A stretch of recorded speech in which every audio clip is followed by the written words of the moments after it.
Hey, what's up, everybody? Michelle Rotowski here with Daytona Fit Mom, and I'm continuing my series of raising a kid with asthma.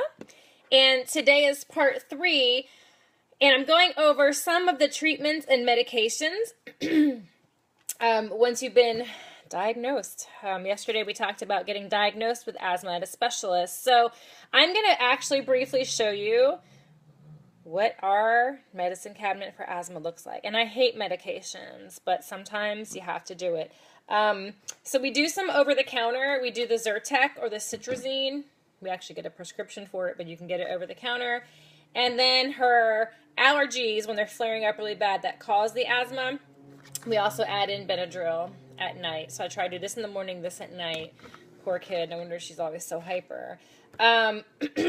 When her allergies are bad or a cold's coming up, we also add in a nasal nose spray. I try to keep that down to a minimum, but when she's having really bad issues, I do add that back in because we removed one other medication that I will talk about in my blog and more tomorrow. Then we have our, I'm missing one. I'll have to go get it. We have our long-term inhaler that helps to open up the lung passageways long-term. So ours is actually like a third tier with our insurance company, but it's Asthmanex HFA inhaler. You use it with this, breathe it in. We're down to the minimal, 1 puff in the morning and 1 puff at night. She was at 2 puffs in the morning and 2 puffs at night, but it was giving her a stomach ache. Again, I really don't like medications.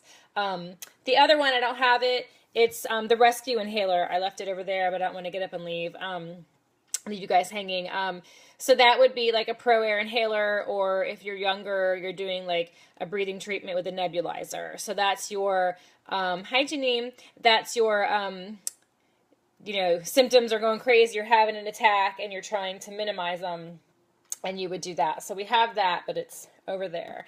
And then also I use essential oils. There's a lot of controversy of essential oils being good for asthmatics and essential oils not being good for asthmatics. There could be side effects just like medications, so you really would have to try it out with your child to see. Some of them, it increases their asthma. We haven't had that happen, luckily, knock on wood. But I actually, I use them 2 different ways.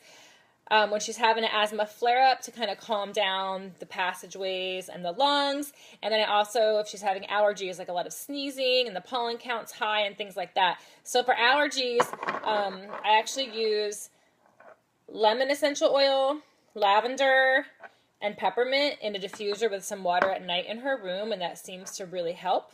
I use it too. And for asthma flare-ups, there's a blend called the Soothing Blend, and this one's actually in a stick because my oil is in the car.